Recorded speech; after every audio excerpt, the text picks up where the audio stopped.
طيب هنقول القوانين دلوقتي. We'll go through the rules for the people whose time. Okay, I'll just get them off my head كده from the top of my head. Each poet gets 5 minutes, and when a poet is saying we're all on mute except for the poet, then we unmute, we applaud, and then we mute again until our next poet. We keep the comments for the end. And anything else, Sally? We just want the newcomers to talk about their books.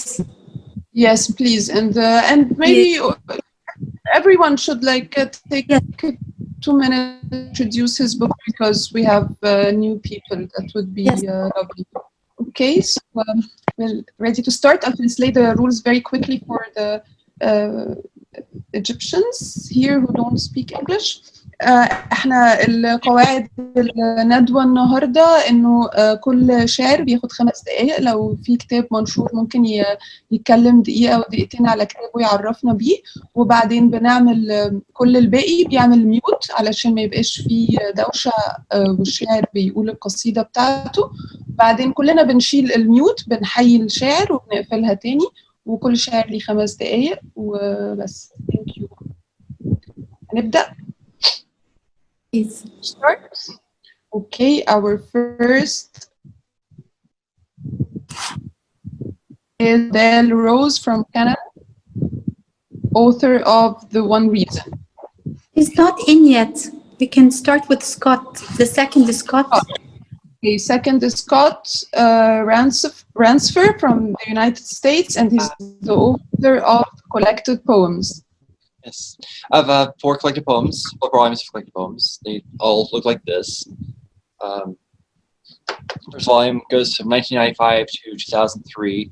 Second volume goes from 2004 to 2009. The third one goes from 2010 to 2015. The fourth one goes from 2016 to present 2019. I probably update by the end of the year to 2020. Also have selected poems from 1995 to 2020.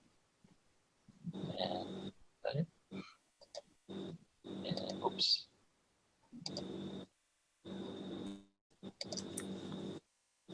Odile is here. Try and get Hi, to my. everyone. Hi. So good to see everybody. Hello. Thank you for joining. Hi there. Okay. That's last video. Okay.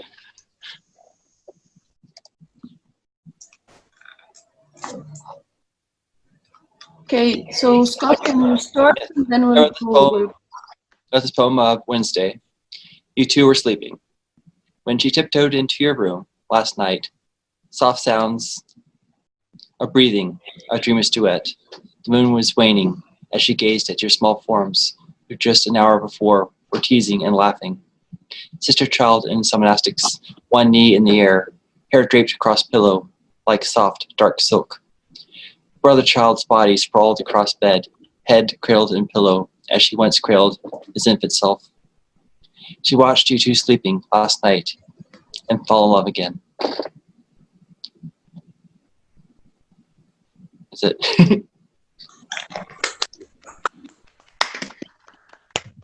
This is an untitled poem I wrote Thursday. The angry waves leaped at the inert shore like a hungry lion prepared to devour his defenseless prey. The land, calm and brave, painfully disengaged itself from the brutal embrace after each assault. The fury of the deluge abated. Land and sea achieved a tenuous truce. The apologetic tide returned frequently, gently asking reassurance for its restless pacing. Each was aware of the danger of the other. Each knew one day mortal combat will be renewed. That's it.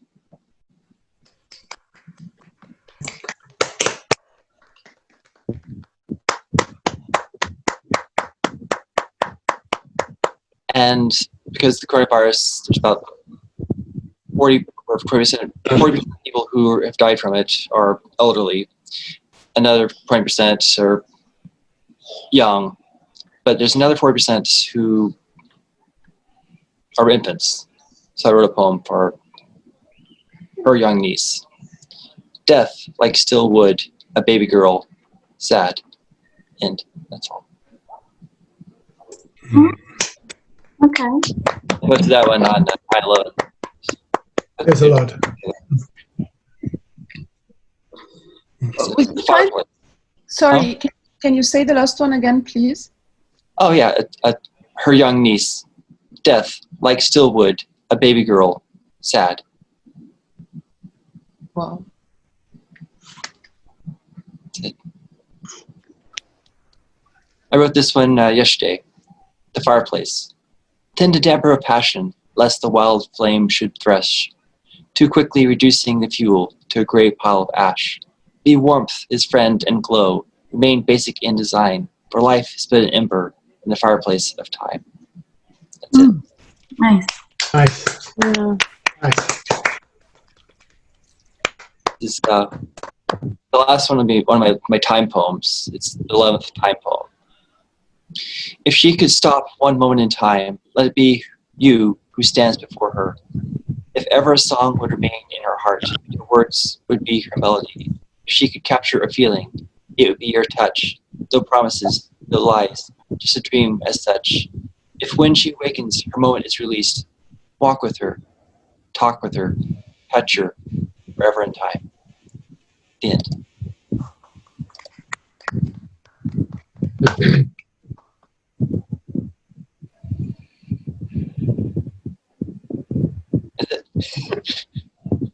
Hey, yeah, you have still time. You have more.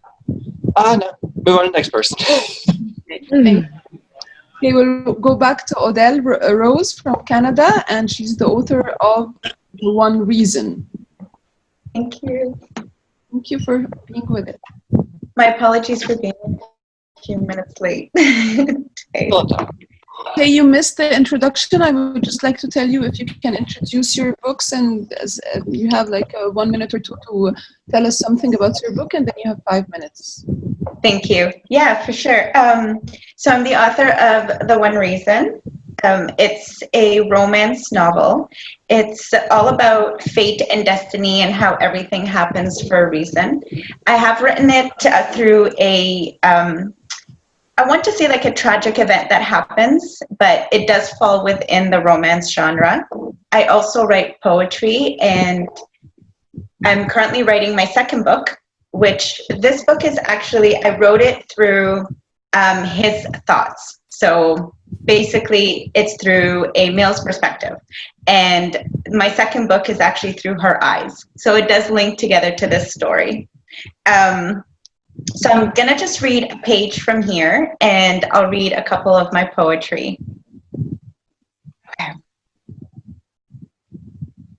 I took some time for me to make my way out of the large crowd, and I was relieved when I reached the front doors, only to find that outside a light rain had started falling and the air was heavy with humidity. I took a deep breath in and walked towards the bus stop. I probably didn't wait there very long, but it felt like an age, and I was starting to feel anxious just standing there waiting. I decided to walk a few blocks down to wait for the transit at the next stop. I could feel my nerves a little. I could cool my nerves a little if I took a short walk and let the drizzle cool me off until the bus arrived. It was getting late and the sky had darkened. Around me, the streets were quiet and hardly anyone else to be out. I was passing by a dark back alley when I heard a voice cry out. It wasn't clear, but it was definitely the sound of someone in pain. At first, I thought I was hearing things. I stopped and looked around, then into the dark alley. I couldn't see anyone in the dark. I turned back to face the sidewalk, then heard it again. That time, it sounded more like a call for help. I took a few steps forward and looked more closely. I was silent, staring straight ahead, but I still couldn't see anything. My visibility was foggy as the light rain turned into mist in the darkness. I stood still, listening carefully, and there it was. Someone was there. Help me. I immediately stepped further into the dark. The closer I got to the voice, the louder the cry sounded. I began running towards the sound in desperation, and as soon as I reached it, I froze completely. It was a teenage girl. She had been left on the ground, covered in blood. She lay there in the dirt, very still and soaking wet from the rain. Her head was bleeding and her face was covered with blood. She must have been beaten badly since I couldn't make out any of her features. All I could see was that she had long brown hair, which was covering mostly her face, sticking with all the mixture. So that was just a pity.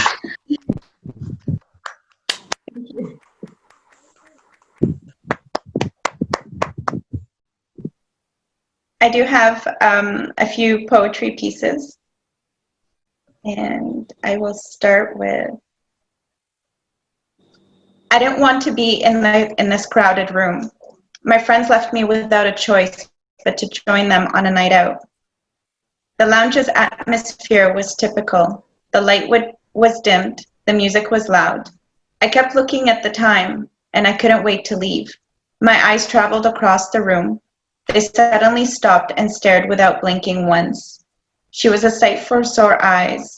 There she stood still, leaning against a bar without a drink in her hand. Her long hair was pinned straight down her back.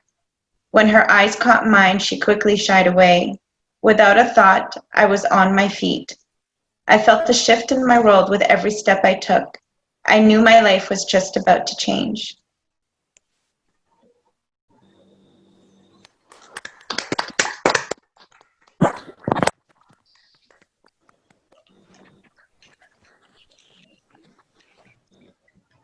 I pushed my car door open, feeling the last drop of rain on top of my hand. The pavement was wet, which forced me to try and avoid some puddles along the way. I kept my eyes straight, heading to the front doors of the shop. I slid the key in and turned it on lock. Inside smells like a fresh garden of heaven. The unique colors of all the flowers fills the room like a rainbow. I made my way to the back, switching the lights on. Just as I made my way around the corner, I stood behind the desk, pressing my elbows down on the hard surface with the palm of my hands on each side of my cheeks. I was lost in my reverie when I heard the chimes make a sound.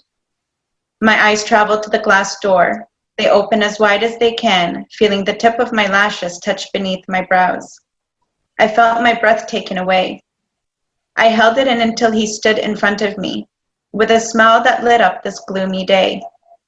I must look silly. I straightened myself up. With his smiling eyes still on me, I finally exhaled. Wow. Thank you. This one I actually just had written last week. Sorry, not this one, this one. Our surroundings suddenly freezes in time, everything becoming new. As if we are standing in the gardens of heaven. The colors around us changing, the smell of the wind becoming sweeter. The trees standing still while their leaves dance to the rhythm of my heart. We stare from across the distance, and before your hands could touch me, I give in to the way your eyes caress me. I take faith in this moment of the fall, feeling you catch my soul, knowing how love is the most fragile thing, but yet the strongest force of all. Lovely. Thank you. I have one more, it's very short. Yes. There's nothing more magical than the moment when you fall in love. The world suddenly stops. Everything around you goes quiet. And the only sound left in your presence is the sound of your two hearts beating. And that becomes your song. Lovely. Thank you very much. Thank you. Thank you. Thank you so much. Now we move to our Darcy Green from Australia, and he's the author of Soon. Our Lives. Zazie, so soon. Ah! Hi guys. I wrote this book, The Residue of Our Desires, based on a lot of experiences in my life. I was the child that asked the questions nobody wanted to hear, and I got whipped for it. But anyway, it helped me create a sense of self that belongs to me. I've had lots of experiences, from out of body in car smashes and on the operating table to working with prisoners on parole and running homes for schizophrenics, drug abusers, and alcoholics. I had a love for the downtrodden. I've lived in Buddhist centers. I've been raised a Christian and been raised in our old laws. So I have this conglomerate of inquiry within my mindset. And I hope whoever reads my book, I hope it causes no unrest, please. I grew up in a culture where women were very strong and they were very open. We spoke very openly. There was nothing to hide. My sense of humor is a Maori sense of humor. So please excuse it. Anyway, yes. Worth noting, you're also a philosopher. That's what you don't tell people. Yeah. Yes. I love philosophy. I have a few religious things in it. I read from religion to sex to politics to war to the mailman. And I thought I'd cover a lot of things about things in life that we don't address. I think we've learned the master the art of dressing life. Rather than confronting it in a positive way, we dress it. I thought, no, I don't want to be like that. And I have a lovely lady who's very similar to my mother. She has wonderful morals and ethics. And yeah, and we're very different people, but we have the same core values. We love animals, we love being compassionate and helping people. And I think that's the most important. But other than that, we are a crocodile and seagull living in the same room. We love each other. Yes. Who's who? Yeah. So who's the crocodile? I think I'm the crocodile. I would go into the clinic where she worked and I'd say to the ladies, is my crocodilia in here? And she said, what's a crocodilia? I said, my female version of crocodile. Where is this boss of mine?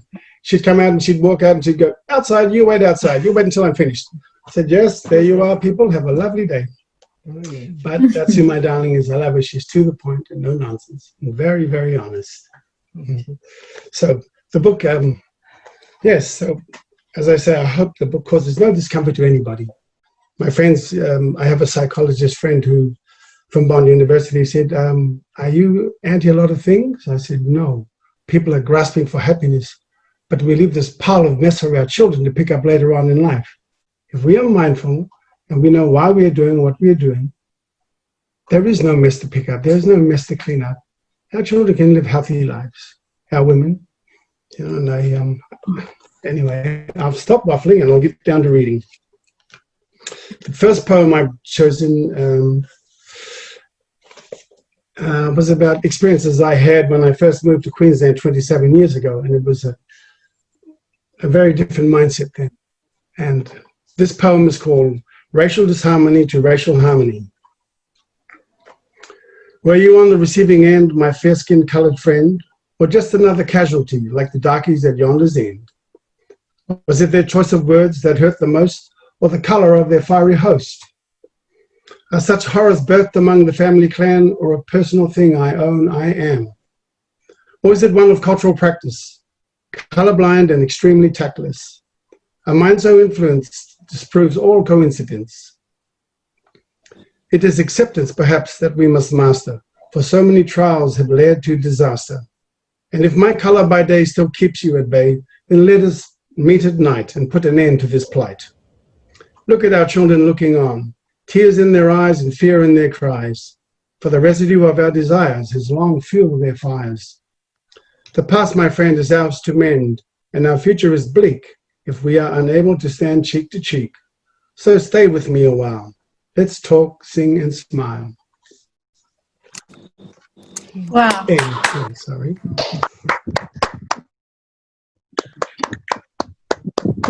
I think it's nice to be able to get through to someone and make a friend of that person when you go through certain things. It's nice to be able to turn it around and say, we can be friends.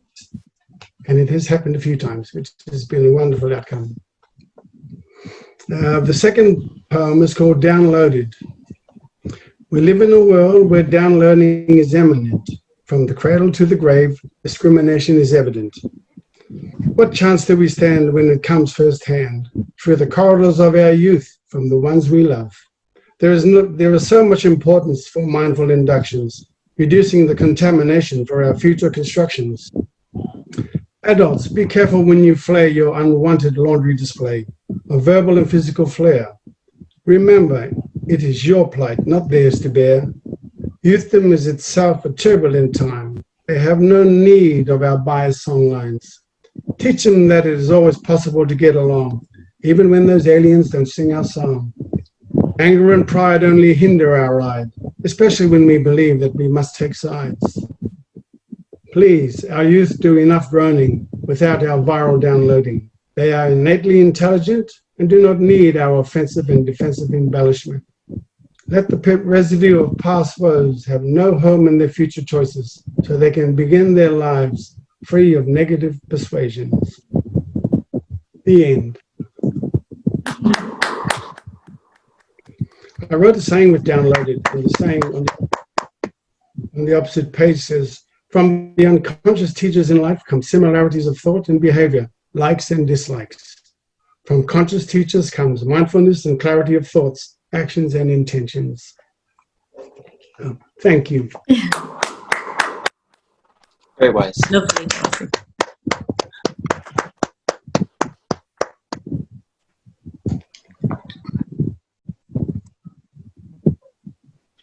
That's it.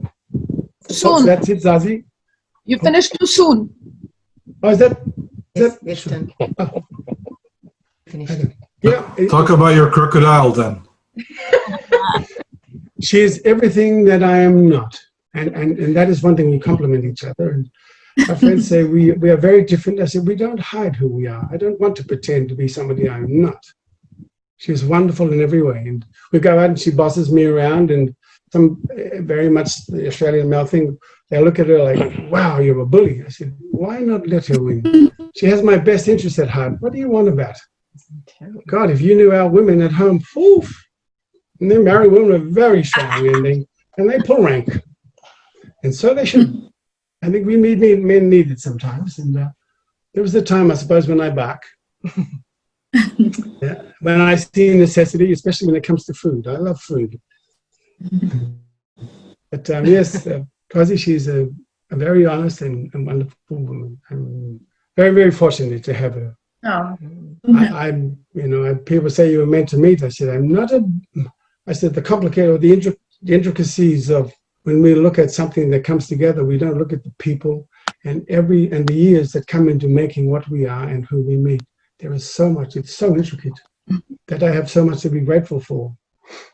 In my old law, raised in our old homes in the old way, we called God the parent, and we say we walk in the parent, we come from the parent, and we walk in it, we breathe it, we eat it. Therefore, when we walk our lives, we should be grateful for everything that God has given us in that sense. Everything is God. Be mindful. Walk with respect. Honor one another. There will be times when you will fight, but you will learn to forgive. But that was the old law. It's yeah. So excuse me if I talk too much. It's beautiful. We're enjoying. Yeah. So I try to love everything and appreciate everything that is given. Let me tell you, Darcy, you are a delight. So please go on.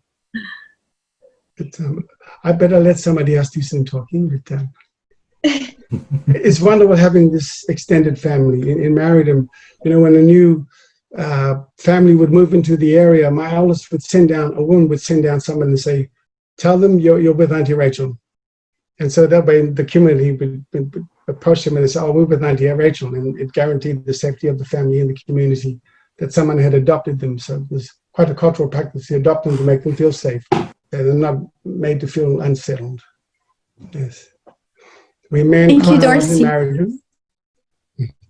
Yes. Oh, thank you very much. Thank you. Darcy. We move into Garrett Ford from the United States, and he's the author of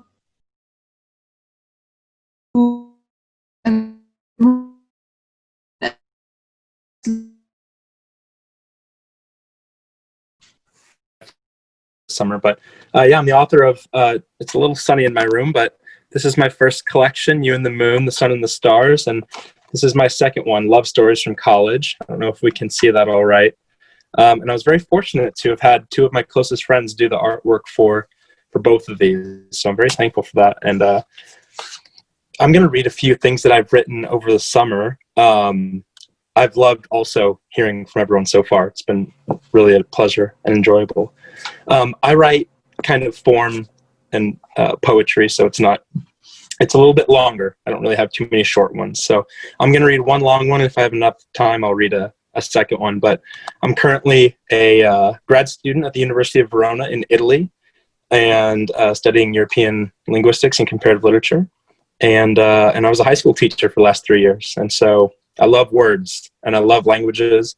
And so I'm excited to share some work with you. So here's a new piece. It's called The Sight of Stars Always Makes Me Dream. Brought to me by dreams when sleep is on my eyelids, beautiful, an image of the one I love appears. Though I know to dream will mean that waking ends it, my love is brought here to me on a sinking raft of tears. Lovely in the moonlight under eyes that wander, looking for a chance to make reality of this, and only would that I had the courage to awaken. I know that of all chances, this is one I couldn't miss. Lovely is the springtime, fresh and green abounding, pure of heart and humble with eyes that glimmer bright. My love is like a photo that was taken by a strong wind, flying far away like an eagle in its flight. Cozy as the fireplace that warms the hearts in winter, tender as the night that comes and brings the stars. If only I could wake from sleep and into being, wrapped up in her person and held between her arms. Clever would my heart be if my head could be persuaded, but powerless is love to reason and the day. The sight of stars brings dreams into my head, but they are fleeting, parting with the moon when the night has gone away. Pretty as the first snow and pretty like the forest, when full of yellow aspens that give the forest color. My heart is full to bursting, and this love has made me weary. Her love is something special, and nothing can control her. Heavy does my heart sink as the morning rises, blue and bright through windows signaling the newest day. This love is just a dream that stars bring out at midnight. But what if I could make it, this love be real and stay? What if I could chance revealing all these feelings? And chance would sure be needed if this all were to be done. Can you imagine something greater than the triumph of this dreaming? Oh, the grace of winning, if her heart were to be won. Surely the time and distance hinder this progression, but love can overcome things that have made for tougher lives. In 10 days I will be back, and God, I only ask that Providence be with me through the distance that I drive. This dream will be pulled back from my eyes in little time, and acting now is the only thing left to be completed. I think I've found the courage, and my head and heart agree that she is worth the risk and the effort that is needed. A smile stays on my face as the dawn is showing colors. The stars have for a change brought hope into my heart. And now there is a plan, and I am at my waking. Only days now left before we are not far apart.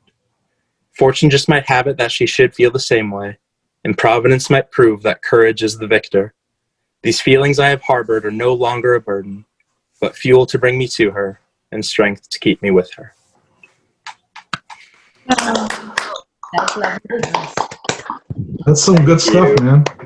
Thank you. Thank you. Thank Please you. share more. Garrett, Yes, Garrett, can you share please more. use the direction? I'm so sorry. I heard a few people talk at the same time. Sorry, excuse me. Do you mind changing the angle of the screen? Because we can see the fan up distracting. Oh, can you see me better now? Is that better? You're still in the sun. Oh, I'm so sorry. I wonder if I can move my chair. I know it's hard to. Just the angle. We want it so you can use the material if you like.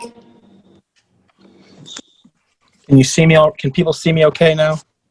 Is that better or worse? Yeah, better. That's better. Okay. Thank you. Kind of leaning in. Yeah, that's great. Thank you. Would you care to share another one? I think we have a few minutes for you. You just Okay, yeah, I'd love to read another. I'll read one more. please. I'll read one more. Thank you. Okay, this one is called Golden Amongst the Many. Golden amongst the many, my love gives off a light, elegant like sunshine in the light of afternoon. The one I love is near, and at the same time fleeting. coming here then going like the sun trailing the moon. Wonderful at daybreak, dispelling the darkness, brilliant in the warmth of a high noon in the spring. My love brings joy and comfort as she falls and as she rises, sounding out for joy like the early church bells ring. Early in the morning when life and dreams are hopeful, just before the dawn breaks and stars are fading light, within my heart awakens an unshakable feeling, warming up my soul from the dark and cold of night. And as my heart awakens, my love is stirring elsewhere, bringing joy into the world and brighter day by day. My love is like a candle first lit in the morning, fragrant, bearing light toward the past away. Priceless is her voice which sings the highest praises. Stunning is the glow that follows as she walks. She casts aside the shadows of all dark thoughts in the nighttime, dispelling doubt and evil in the graceful way she talks. And yet she has decided my heart is worthy of it. She's chosen me above a million mortal men. Had I only the courage to ask her for her reasons, I might be surprised by an honest word instead. Dazzling in her elegance and daunting in her wit, pure and golden-hearted with eyes that see right through, my love is life-affirming and greater still refreshing, greeting me each morning like the sunrise greets the dew. She catches all the light and gives back many colors. My love is like a lighthouse tall above the bay, dispelling many doubts that fog around my heart, guiding me to her arms at the end of every day. Golden amongst the many, brighter than the sun, my love has kept me warm for all the days I've known. Her love is like a rainstorm that showers fields in springtime. Her love is the source from which my heart has grown. Deep are the roots we've grown between our souls. The winds of time and change won't carry us apart. Now in the spring of young love, we come into our full bloom, flowering bright crimson like roses from our hearts. Beautiful. Wow. Thank you. You guys are so kind. I'm sorry it's so sunny in my room and it's hard to see.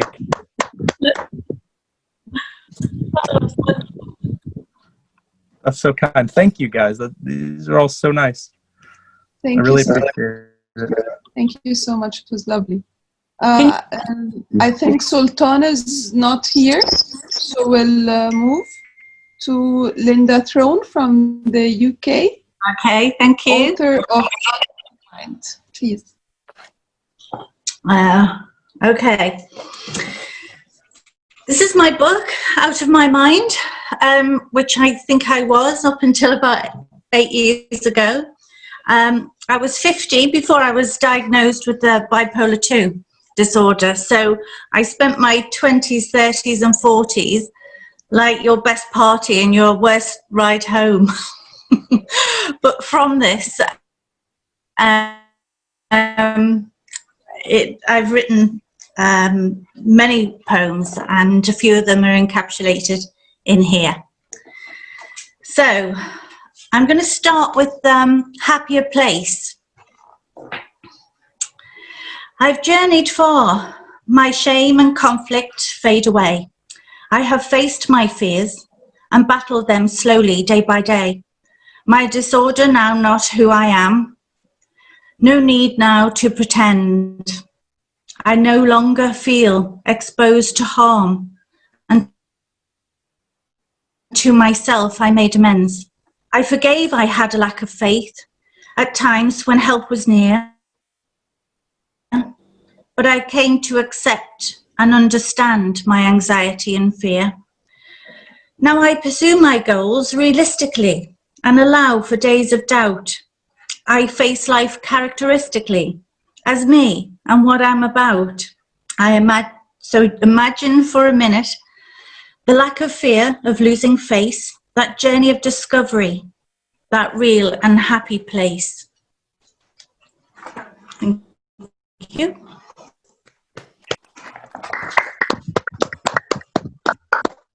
I always like, you know, Darcy, you were talking earlier about humour. I'm from Liverpool, so Scousers are known for a good sense of humour. So I wrote this one with that in mind. Oh, forgive me, we've not long met. You barely know my name. But there's something I must tell you, as you may not feel the same. You're clearly taken by me, and I also find you sprite, but I need to tell of my condition. I only think it right. I wish that I could show you like a lump or random rash. The condition that I speak of may have you leaving in a dash. Bipolar, there, I've said it. I'm awaiting your response. Not the sort of thing to say when meeting only once. But if I don't make it clear to you, you could later think me fraud. It took me so much courage. I hope there is reward. You smiled at me. You took my hand. You were gentle in response. You commended me for honesty and left the room at once. Bum bum.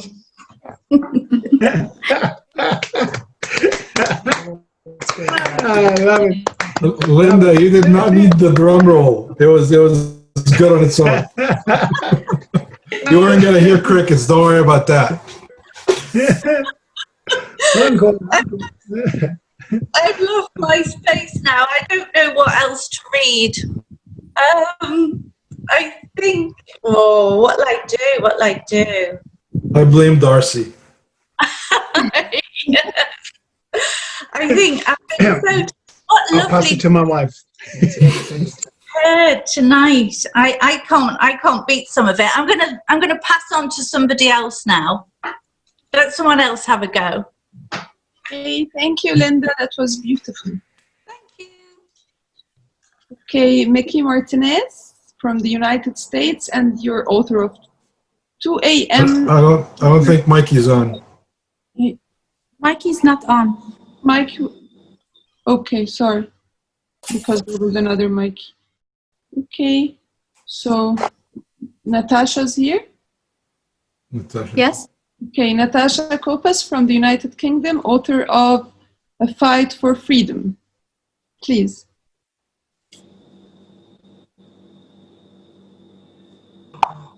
Hello. Hiya. Can you hear me? Yes. I'm having a nightmare with my camera today. Okay, so I'm the author of A Fight for Freedom.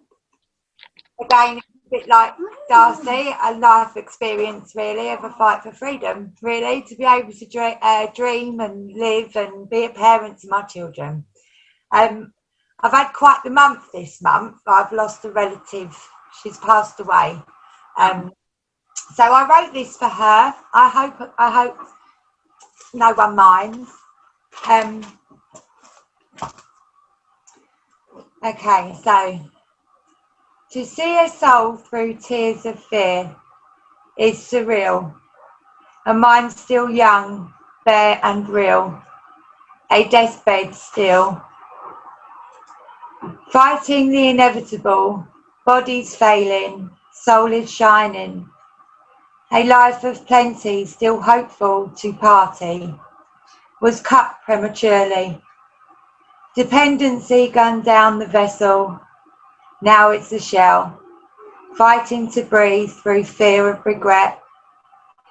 Not understanding she lived in repent, forgiveness imminent, peace instant. Love and light is what you're resisting. The perfect heaven in his vision. Sleep now and listen to the perfect whispers of his kingdom. I'll see you one day soon, as this fate is not just for you. We all get there too. I love you. The end.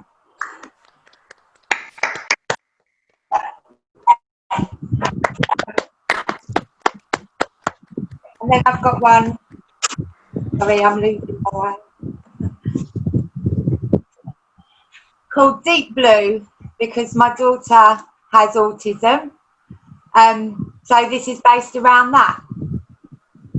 15 years or two, stuck it out with you. Wasn't clear what to do. Explosion and underestimation. Never knowing, never controlling.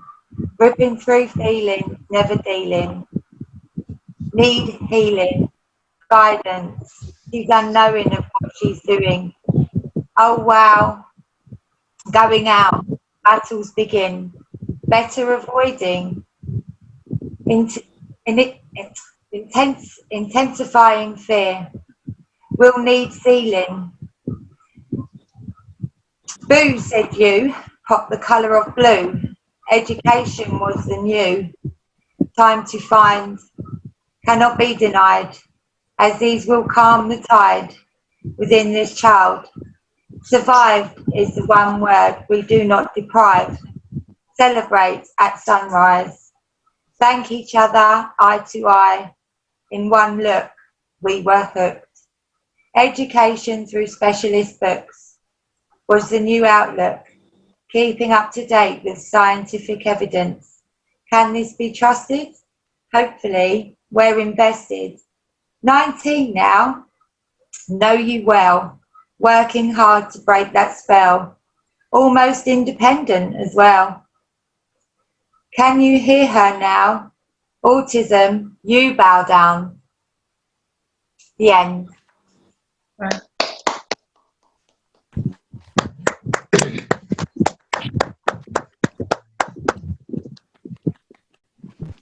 It's lovely, Natasha. Thank you, Sally.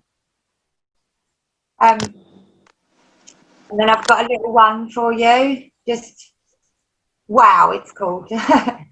So heart pounds, butterflies around, hands are sweaty, fear or excitement, no one's counting, can't breathe, what is seen, the vision, the surface, the things beneath, feeling alive as the feeling thrives from something once scared of, felt dangerous, become fearless, it was temporary, clearly as the positive outweighs the rest, dearly. Thanks to those who broke the box, it's appreciated dearly. Oh,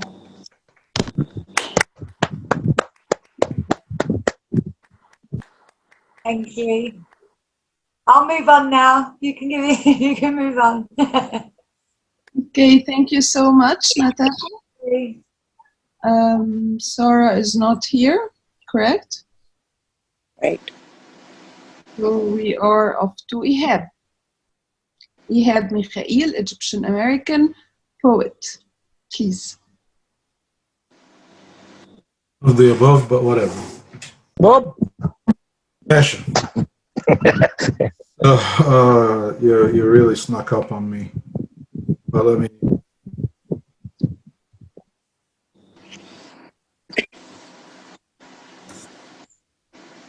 There it is, and there it is.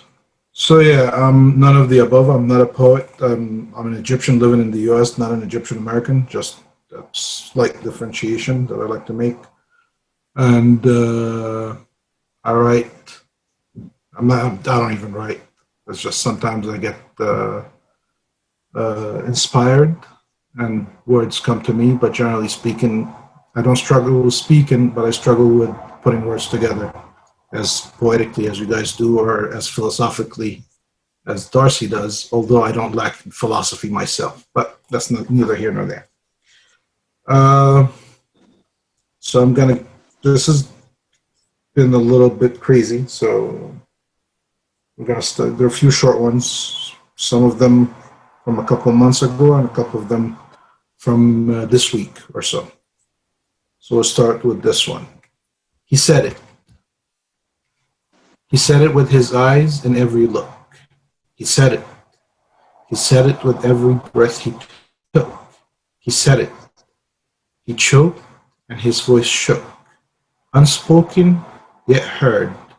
And with his word, she wrote her every book. He said it. I love you. Thank you.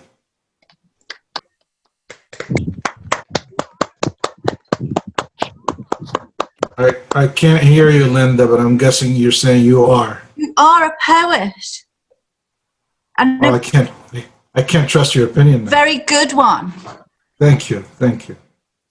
This one is back and forth between the two lovers, and as their time is coming to an end.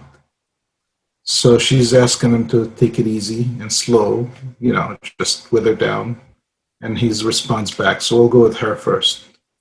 Few more days to go, she said. Let's ease up and take it slow.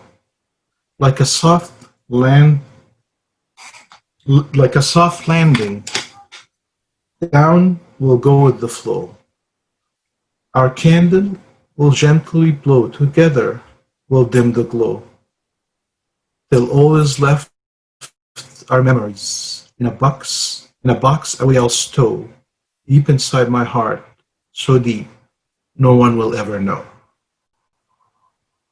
So that's her side. Him, he's a little bit of a hothead. Thank you. So he goes, oh my, that's less than a week. How did time on us come and sneak?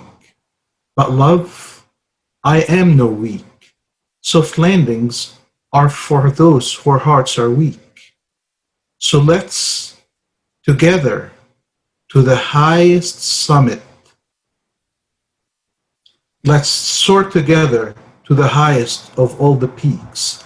Let's jump to a fall so bleak, so hard a crash, no drop would even leak, an end of which poems will forever speak, a death of which lovers would always, always seek.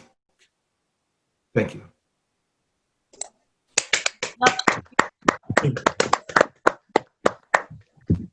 And then the same guy is talking about his situation. So he goes, a dead man walking. I know that every step I take is one less step I get to make, but I keep on walking. I know that castle by the lake has a dungeon from which there is no prison break. Yet I keep on walking. I know that my heart is what's at stake. Yet caution I do not take, and I keep on walking. I know at some point my scattered bones, like autumn leaves, will be gathered with a rake, and I keep on walking.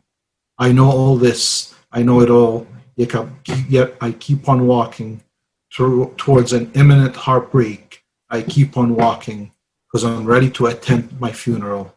I'm ready to check into my wake, and I keep on walking. Thank you.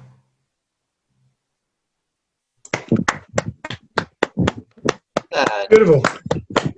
Beautiful, beautiful. That's So this one is, we were down the shore and the sun setting and all that stuff. So that was, got me a little moved.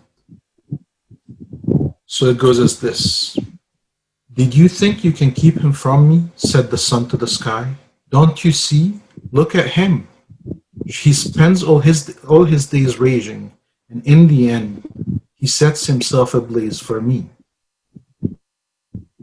And that's why, though I dwell in you all day, in the end, in him I vanish, till none is left of me. You can keep her from me, said the sea to the sky. She might spend her days with you, but don't you know she begins and ends with me? Did you miss me? Said the sun to the sea. Miss you, he answered. When you were gone, sweetie, I couldn't find me. Said the cloud to the sun. He forgot about you, for all he sees is me. Sees you, she answered. Look at his face, and all you'll see is a mere reflection of me. Thank you. Love. How am I doing with time? Zazie, how am I doing with time? I'm not timing myself. Miss Samahaga, you're on mute. What do you say? you used 6 minutes, but I can enjoy more. Okay, well, you're a glutton for punishment. So I have two more, one in English and one in Arabic. The Arabic, I'll share the translation once I'm done. But look up to the sky, to the sun, the stars, and the moon, and tell me what you see, for all I saw is you. I look out to the east to greet the rising sun. I look out to the west to bid the sun farewell. From sunrise to sunset, all I saw was you. And forgive me for missing all the phases of the moon, how it started a crescent, and in 2 weeks, how it grew into a full moon, where even though I was looking, all I saw was you. And they told me of the seasons, of springs with sprouting buds and flowering trees, of summers with long hot days, and people hanging by the shore longing for the breeze. They also told me of falls with leaves changing colors and migrating geese, and of winters with bare tree branches, snow-covered roads, and burning wood logs to fend away the freeze. They told me how the seasons, the years went by, and how the time flew. But I saw none of this, and of life I took no notice. For I'm sure as you knew, all I saw was you. Thank you. And finally, I'll go with the Arabic one. And I'll read the quick translation because I'm not sharing the screen. This one is a funny, interesting one. Just kept on fighting until it came out. It goes as such. في هواها قضيت نحبي إذ بليت بقلب عاص قد أبى أن يستتاب. أمضى في العشق حياة ما ارتدع ولم يخف يوم الحساب. وأفنى في الأشجان عمري لم يبالي بالعقاب إذ مضى الدهر يناجي قلبا لحبه ما استجاب. فهو لم يأبه بهجر ولم يثنه طول الغياب. وفي هواها لم يسلم ولم يبادر بانسحاب. وإن أتوه بعمر ثان لاستزاد في العذاب. وإن أتوه بعمر ثان لاستزاد في العذاب. فاسحلوه واقتلوه وادفنوه في التراب. إنما قلبي لا إله إلا الله. إنما قلبي بلاها الحياة ما استطاب. وهو ذا أبدا سيبقى حافظا عهد الهوى مهما أن طال الغياب. وأنا أبدا سأبقى راثيا ذاك الفؤاد فهو من نار الجوى في هواها قلبي ذاب. The English translation real quick, it says, in her love my fate was sealed, for I was cursed with an unrepentant heart, wasted my life loving her, and did not care if she didn't love me back. In turn, I spent my life in agony, suffering the consequences of his poor choices. My heart didn't care about me suffering, didn't care about all the longing. In the battle of her love, he neither was willing to surrender nor to give up. And if he had another lifetime, he would have still spent it loving her. So if you break him, or if you kill him, or even in the dust you buried him, he would have still loved her. And to him, life was not living without her. So he will eternally keep on loving her, even if our hearts were never to ever meet again. As for me, I will spend my days suffering, mourning a heart that in the fire of love withered away and vanished until none of me was left. Thank you.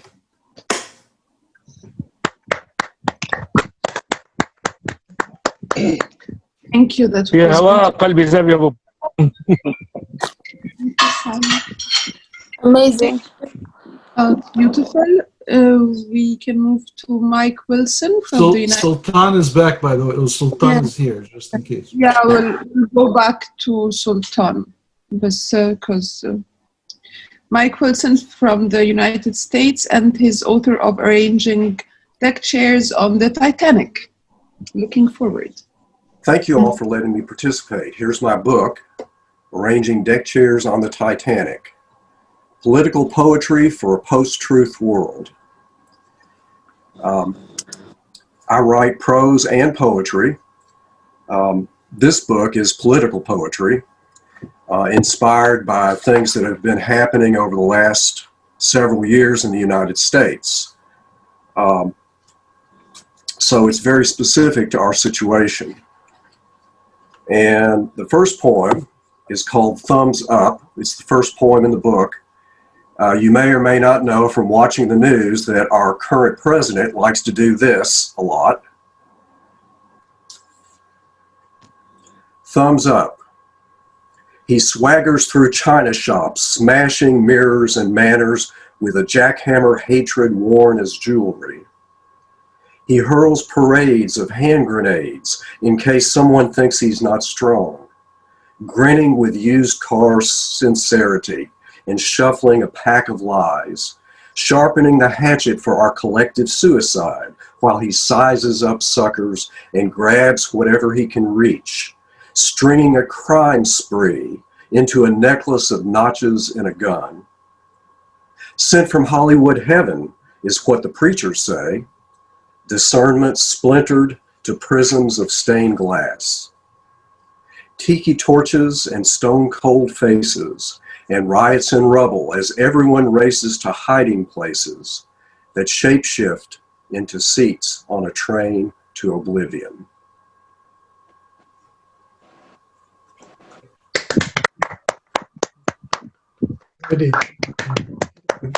This one's not quite as harsh. It's called God the Day Drinker. God's the kind of guy you want to have a pint with. I always perch on the stool beside him. I'll have what he's having, I say to the bartender. God thinks that's pretty funny. Don't believe that word of God stuff. He's not a talker. Mention politics and he throws a shoe at Fox News. Bring up religion and he starts ordering shots. Used to, I'd visit the bar but wouldn't see him. These days, he's there till closing time.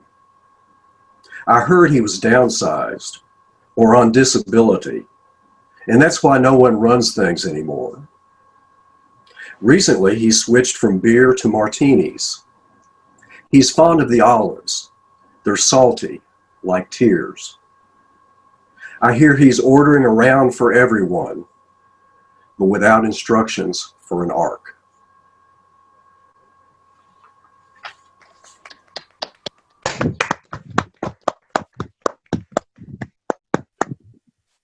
A lot of these poems are sort of negative, but I try to include some positive ones too. Hope. Kent State 2, but lock and load with kisses. Hollow points opening into flowers. 3D guns can't kill kings of kindness, unthroned queens of moonlit love. Dear rabid dogs, the new vet can cure you. The new world is a no-kill shelter.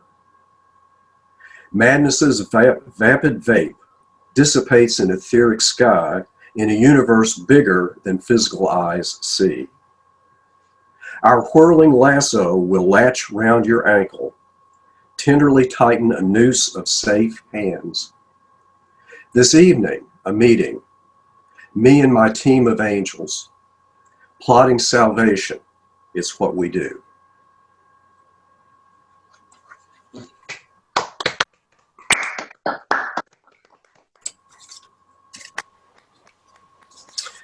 Measure for measure.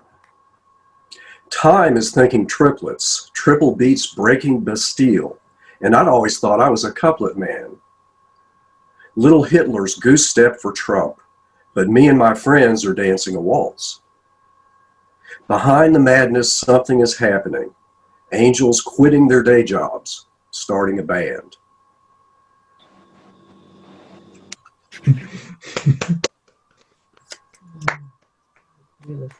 Yes.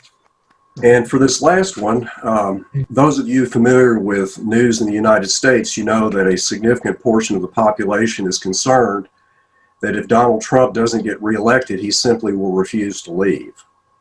Yeah. Constitutional crisis. Did we dream them or did they dream us? Pussy-grabbing president, angry red hats. It's easy to imagine the emperor clothed. Just close your eyes, lock and load. But it's all going to turn out well, right? Sure. Inhale, exhale, salute. I love it, Mike. You're a realist. Thank you. Do not encourage him. Like Fuzzy, don't listen looking for your window, is he? Very nice, Mike. Okay, we can go back to, thank you, Mike, that was beautiful. We'll go back to Sultan Tahir. Yes, good evening, everyone. Thank you again for the invite here, and thank Ms. Sally again. My name is Sultan Tahir from Jeddah, Saudi Arabia. I'm published author at Olympia Publisher for my novel Crossing Thoughts. And today I'll be sharing with you a poem and a short story that may have, it may sound a little bit dark or depressing, but I hope you will like it. The first one is called An Eternal Agony. She was happily walking around the people, smiling, laughing, and dragging her favorite teddy bear along with her. But whenever she tries to make an eye contact with everyone, she gets ignored, not even a response. She got a little frustrated while walking aimlessly and thought of a way to make people notice her. An old man was looking at her from afar, then approached her with a peaceful smile. "Are you lost, my little angel?" he said. "You do not look cheerful." "No one wants to talk to me," she replied. "I just get ignored." The old man looked at her with sad eyes and told her, "My little angel, it is just that you are in a state that no one can see you or feel you anymore." The little girl nodded calmly, hugged her teddy bear tightly, while tears fell down from her eyes and said, "Yeah, I do realize that I have died." The end. Thank you. That reminds me of The Sixth Sense. Yeah, But it's kind a- of. All my poems are kind of, driven from supernatural and stuff like that. It's a beautiful one, though. Nice. Thank you very much. The next one is more like a short story more than a poem. It's called Insomnia. No, sorry. The next one is called Nyctophilia. He was sitting alone in the middle of nowhere, folding his knees upward, wrapping his arms around his legs, burying his face between his knees, and nothing surrounds him but an absolute darkness. It was cold, dark, lonely, but he didn't seem to mind at all. It was more like indulging to it, as if he were already used to it. Suddenly, he felt a gentle breeze of chilly wind that started caressing his fingertips. He slowly raised his head with sleepy eyes and carelessly stared onward, but there was nothing to see at all, so he buried his face between his knees once again. This time, he heard a loud sound of thunder that startled him on the spot. He tightened the grip of his arms around his legs while keeping his head buried between his knees. Then he felt a faint drop of rain on his head. Moments later, it was raining harder as the sound of thunder got even louder. Though he was a bit scared, he was curious to have another look, so he raised his head again with the same sleepy eyes on his face. This time, he saw something appear from nowhere. He saw 3 graves lined up horizontally. 2 of them were next to each other, while the third one was a little distant from them, and they were not too far away from him. The first 2 graves were already filled with soil. Unlike the third one, it was open and empty. In the midst of all that, he started to hear voices conflicting within his mind, screams and cries of despair. He closed his eyes and covered his ear with his hands while mumbling, "Enough, enough." but his cries and screams kept echoing within his head until they suddenly stopped. His body was shaking with a cold sweat dripping from his forehead until he heard a growling, demonic voice coming from the back talking to him. It said, "It has been a while." He raised his head, slightly rotated his head and looked behind him. He saw nothing but a dark figure with large wings in the midst of the darkness. Said, "Oh, it's just you," said Lon calmly while burying his face between his knees. Responded the dark figure, "Well, that was not the reaction I was expecting." He replied, "Sorry for failing to meet your expectation." The dark figure circled around him, but the young man asked him once again, "Who are you?" He said, "You are the only one who shouldn't be asking that." He suddenly raised his head with many thoughts conflicting within his mind. Then he said, "What do you mean?" The dark figure remained silent for a moment, and its heavy breathing was the same as the demon growl. Then it said, "I am the one who dwells within you." He gasped in shock. In the same moment he heard that dark figure, while his eyes was wide open. He suddenly held his head with his hands, with his body trembling in his mouth. Full opened, he wanted to scream, but could not even breathe in that instant, and he seemed to lose his sanity at all that moment. The dark figure eyes started to glow red, its wings grew larger, and it has a malice smile on his face, as it slowly appearing clearly visible to the naked eye. "Give in to me, and I will lend you the strength you need," said the dark figure. He stood up and replied, "No," as he screamed his lungs out, refusing the offer from it, while taking a deep breath in an attempt to calm himself down. The dark figure responded, "What do you mean?" He said, "No, I shall not give in to you." The dark figure started to growl in a horrific way. Its eyes glowed even brighter, and said, "Human, how dare you refuse me?" Said the dark figure in a raging tone. He replied in a calm voice, "Because I'm not like you. I am a human, and the proof of that I make mistakes." And thank you. This one was more like a short story that I was actually planning to take the next step with my book to adapt some of it into a movie, and still working on that, and hopefully by the next year I can finish this. And that's all. Thank you.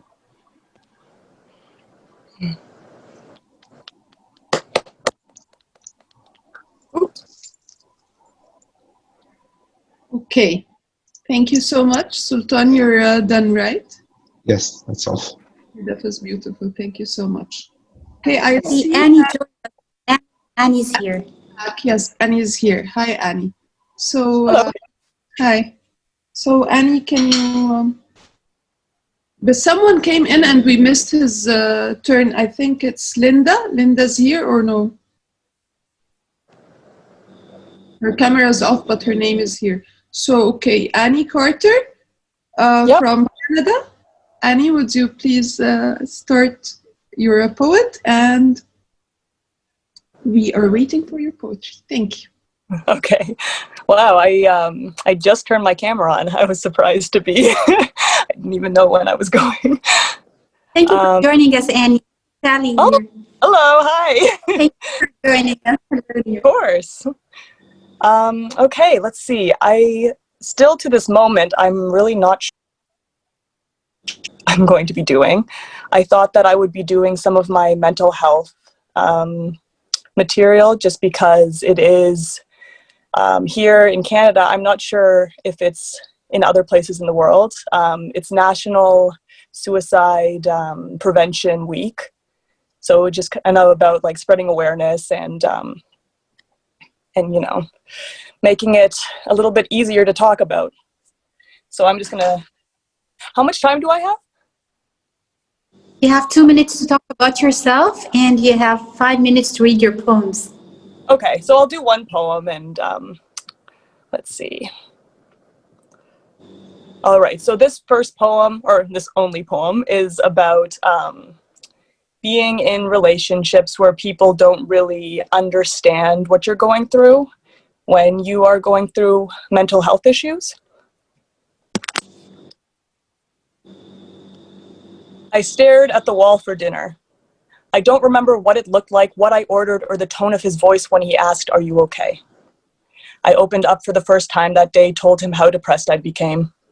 Dopamine deficiency, out of oxytocin, sacrificial serotonin. He says, "It's okay, it'll go away, but you didn't ask about my day. It's been great, you see. I got to see my friends and they got to see me, and we were just so happy." Brick, coming clearer to focus, eyes wide, brows high, despite my facial expression, he goes on. He continues, doesn't even know what he's doing. The lack of empathy leaves me breathless. I sit in the washroom just trying to catch it. Flashes from the past sit with me, keep me company, don't respect my privacy. This moment added for the next time my illness isn't valid, I know it will come. It's already on its way back at his place. I now ask, "Are you okay?" He says, "No. You weren't even talking at dinner, like, that's kind of boring." Depression has a way of sealing your mouth so you're stuck with bad thoughts. Your own private cell, I call the top bunk. Depression takes it anyway. "I'm scared" is the only thing that comes from my mouth. He can't handle the pain and tells me to leave because he just wants to be happy. I sit on the couch now begging him, "Please, I don't want to be alone. I'll sit over there quietly." "Get out. I have to go see my family so I can relieve some of this insanity." Sobered by the fact I see my ex in his face. This time our own apartment, I'm bound to our space. He comes home drunk. The hall light illuminates half his face, standing at the store, screaming I'm fake. I wish I were. He doesn't want to hug me, passes out on the couch, and I don't sleep until the sun comes out.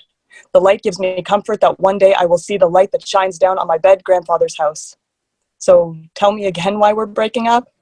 Because you are way too sad. Like, I'm in comedy. This isn't how it should be.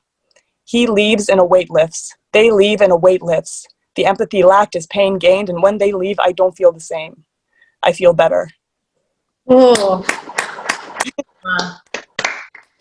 Thank you. You should have more than just one to read today. Okay. One more. Please. If I have... Yeah, please, another one. You do have lots. Okay, thank you. So this one's a little bit more on the heavy side. There is a suicidal thought trigger warning, just in case any, is going through something right now and maybe can't hear some of these things. But it's pretty much just about the people who bring me back when I'm in a really dark place. Some to my parents, past and present partners, most to my sister and few to my friends, all apologizing for what I had done, the things that I've said, telling them it wasn't any of their faults, saying how much happier I was wherever I'd gone. I have written many suicide notes, but have never finished one. I'm not sure if it's because of my tendency to trail off, leaving projects unfinished. The procrastinating princess swoops in to save me once again, or this heart may be causing clots to my pen because I cannot take to hurt them again. I will never leave my mother, for she herself fought the deadliest beast I'd ever seen. There was downcast on her heart, sorrow through her veins, the purest of melancholy.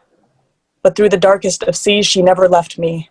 She hung on for me and stayed for me, even came up with strength to pray for me. She is the embodiment of strength, and I am she, so maybe, just maybe, this was meant to be.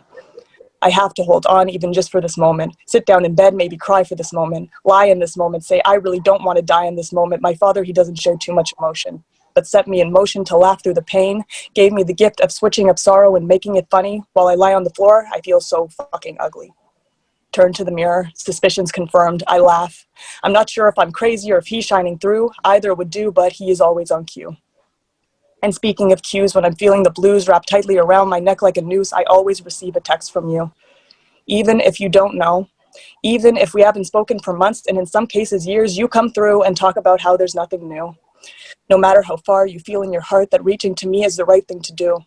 Got that strong intuition, diffusing my mission. It's always whenever my heart just won't listen. You make me believe that love is true. You don't know what you do, but I'd like to thank you. And now this is for my inspiration. Always laughing at depression memes because you and I, we know what they mean. There's never been one to fly over our heads. They all make sense. And you can only laugh if you've spent multiple days in bed, gone weeks without showers, lost all of your powers. This only sounds dramatic to those who don't understand. But you understand, and that empathy saves me. On the days where I don't know myself, turn from reflection, touchdown with pen, I pray to never sign my name at the end. Thank you. Oh, Ah, beautiful. Thank you. So beautiful. You sure you're not a rapper? Oh no. I mean that as a compliment. Yes, so many people are trying to get me to do that. The way you're spitting, it's just unbelievable. Oh, well, thank you. Thank you. I Of appreciate that. course. amazing. Okay, I have Minna Hafiz next. She's an artist. She paints, she writes poetry, and she acts. Hi everyone. Hi. I'm still compiling my poetry to make a small book, but I write them on Instagram. And the last poem got me crying, so I'm very emotional.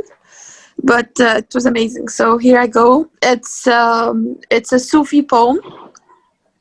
I wrote it a few 10 years ago. But Allah, Sufi.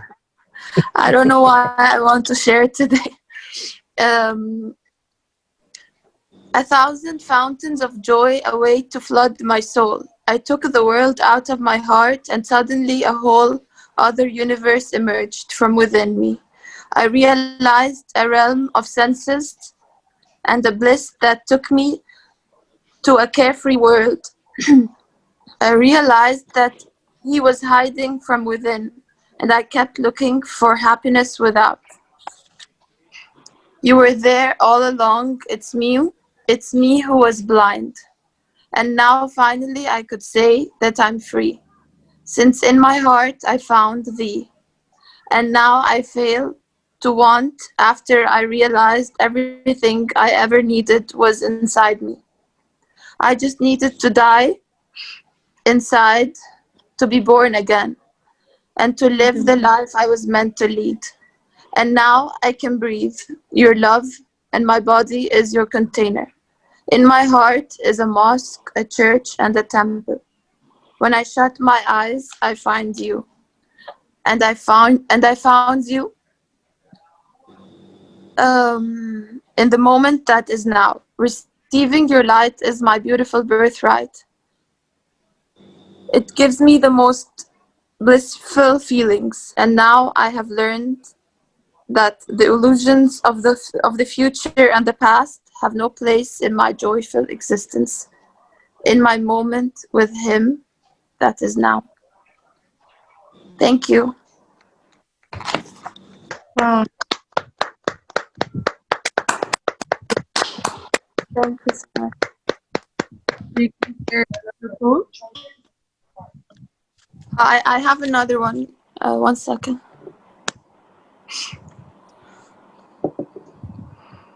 This one I wrote a few days ago.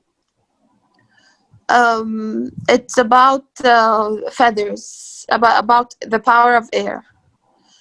In the feather that floats in the air, the flow of the universe moves me. As my tongue remembers the divine and calls on his name like a thirsty lover, the more I whisper the merciful's name, the more I want to say it more and more and more.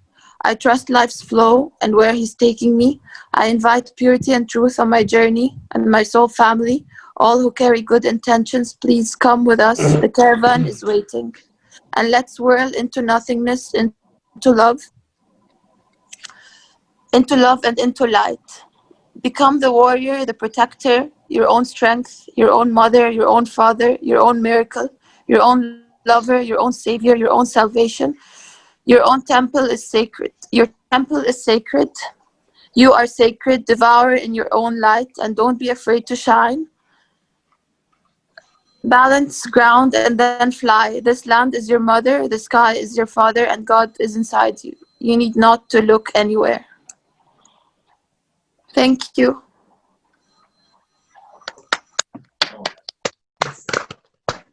That's it. Thank you.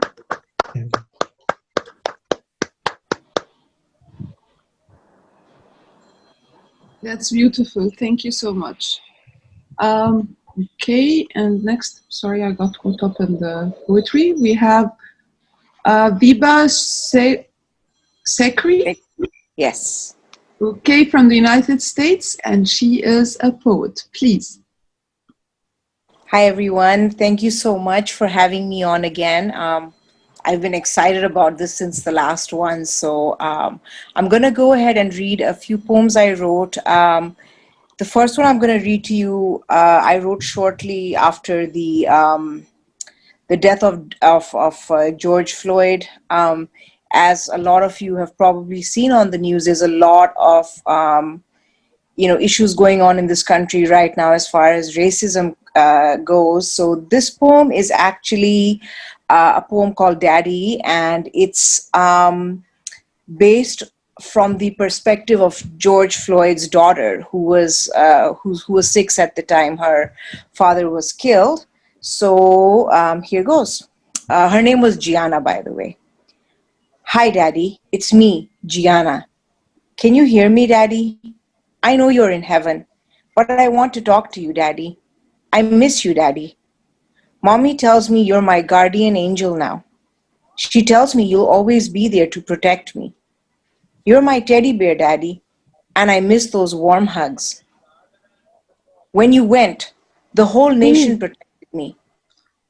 I was so safe, yet your absence was felt, Daddy. You became an international hero. You became a cause. Because of you, Daddy, there will be justice. Not just for you, but for thousands of others. You didn't go in vain, Daddy. You didn't go in vain. But that doesn't mean I don't miss you. I'm a lucky girl, Daddy. I can talk to you in my dreams. I see you sitting on white, marshmallowy clouds. I see a halo behind your head, and a warm light surrounds you. You and Grandma are smiling at me together. Remember you called out to her, Daddy? She's with you now, and you're in your safe place. Nobody can hurt you now, Daddy. Nobody. Please, Daddy, promise me you won't let anybody hurt me either. I'm only 6 years old, but I'm the daughter of a hero, Daddy. I'm brave, Daddy. I'll do you proud, just like you did us. I love you, Daddy, yesterday, today, and forever. You've changed the entire world, my Daddy. They keep saying, say his name. I'll say it, Daddy. I'll say it. George Floyd, my daddy. You're amazing, Daddy. You are amazing. That's the first one. Okay. The next one I'm going to read is actually something I wrote, when the pandemic started and, we all realized we were going to be under house arrest. At that time, I think we didn't know how long this would last. And, here we are 6 months down the line and we are still in, I'd say pretty much the same situation. So this one is called Life in the Time of COVID-19. All of a sudden, out of nowhere, it came and ravaged this beautiful earth.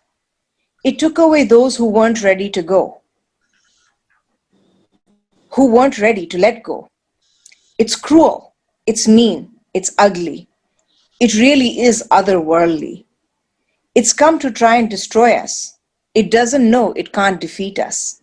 We love each other. We'll prevail. It'll turn around wagging its defeated tail. Go away, you beast. You think we'll fail? No, we won't. No, we won't. You don't know us. We're kind. We're loving. We're compassionate. We have come together like never before.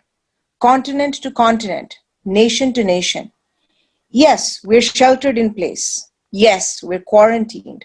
We do so of our own free will because we care. We care for China. We care for Italy. We care for Spain, and we care for the US. Effectively, we care for the world. Try your best. Give it your best shot. We're here to stay. So go away. You're a short-term evil that's come to try and destroy us. You won't. You devil, you won't. We will prevail. We will prevail. Yes, this is it. This is life in the time of COVID-19. The world will come together. The world will win. So that's that. The next poem I'm going to read is called Never Again Shall I Ever. This one again is focused on the pandemic. And basically it's about things we took for granted, you know, before this pandemic hit us. And when I say took for granted, I mean everything, our relationships, our professions, our, you know, people we deal with day in, day out. So this is kind of an ode to all those people, all those places, all those things that we took for granted before the pandemic hit. So this one's called Never Again Shall I Ever.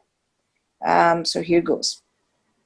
Never again shall I ever not thank the good Lord for all I have, be ungrateful for food on my table, clothes on my back, and a roof over my head. Take good health for granted. Take each breath for granted. Complain about it being too hot or too cold. Not be grateful for living so close to a beautiful park. Look at flowers and not appreciate their beauty.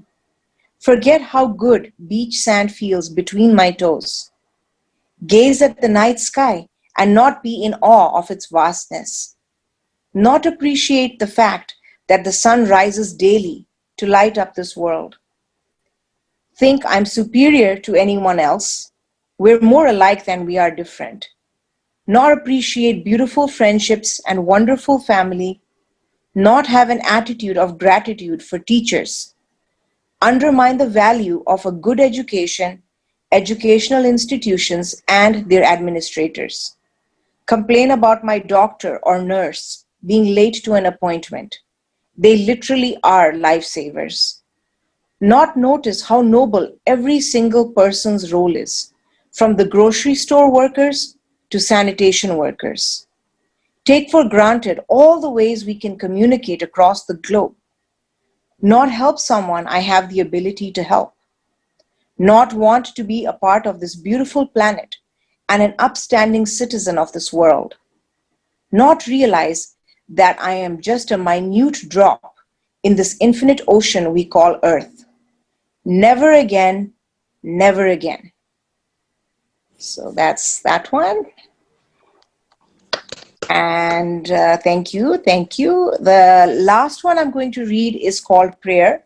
I just feel this is very relevant. It's something that's always relevant, but especially in these times, you know, not just with what's happening around the world with the pandemic, but currently in California, we have these horrible fires. I mean, I haven't been able to step out of my home for a few days except drive around because the air quality is so bad. And I'm just waiting to go out with Sally's book over here and take a pretty picture somewhere. But right now, you know, I'm just waiting for, you know, the smoke to settle so that I can get out there and go to a beautiful park or a beautiful lake and, you know, take a picture with beautiful poetry. And yeah, and I'm hoping to, you know, buy everybody's poetry and read and be inspired. You guys are all so amazing. So this next poem is a prayer for the world. And this is going to be the last one I'm going to read today. So thank you for giving me the opportunity. So it's called Prayer. No matter what the religion, a prayer is a prayer. A request to God for a conversation. It's the most valuable thing we have in dire times. More expensive than the most expensive item or service. It's invaluable. No matter what the language, a prayer is a prayer. God hears you talking. He's always here for you, for me, for everybody. Your prayers never go unheard. Your faith keeps you going, no matter how large the obstacle. No matter who you are, a prayer is a prayer. You may be a beggar or the king of a lavish kingdom. In his eyes, we are all equal. You and me, we are the same. He doesn't care what you have. After all, What you have is because of him. He doesn't care if you have nothing at all either. He cares only about what's within you, the good in you. Once in a while, please pray, not to ask, but pray to pray. Pray to express gratitude, for he has blessed you beyond what you deserve. Call out to him in the good times too. You always do in the bad. Even the atheist calls out to someone in hard times. Even the atheist calls out to you, as much as he may deny it. Only you know what goes on behind walls and doors. Keep the faith, O devoted one. Keep the faith. Thank you so much. Eva, just one thing. You could take a picture with the fires. With I was outside yesterday. I went to do some groceries with my daughter, and I wanted to take a picture with the sun because the sun has just looked like it's never looked in my lifetime. I think I'm 41 years old, but that's not a bad idea. I might just do that. Where we are in San Jose, I'm not seeing a lot of fires and stuff, but the smoke is everywhere. The smoke is everywhere. So yeah, maybe I'll do that. That's a good idea. I'm gonna have to go fire hunting. Thank you so much, Sally and Thank Zazie, you for the opportunity. Joining I us appreciate tonight. it. Thank you. Thank you. It was our pleasure to have. Thank you, my dear. Thank you, my dear. Amira Abdelgawed. Hi. Hi.